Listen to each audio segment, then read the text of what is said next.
This is an easy question.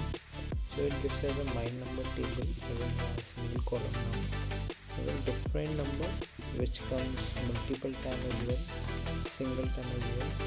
So the question asks to find the largest single number if there is no single number report none. So we have to find for those number having count 1. Okay. So select num from this table.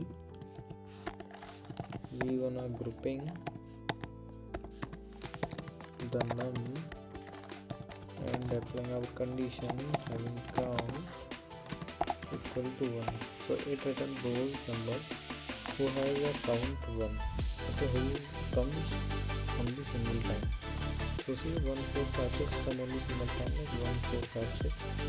So now we have to find the maximum number. So select max num as num from this table, from this table.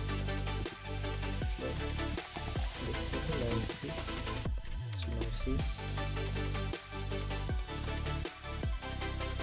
So perfect. So we gonna find maximum number from this table, and this table contain only those number who come single time. Okay, so perfect, our query is working fine. So thank you for watching the video and stay tuned for the next video. Thank you.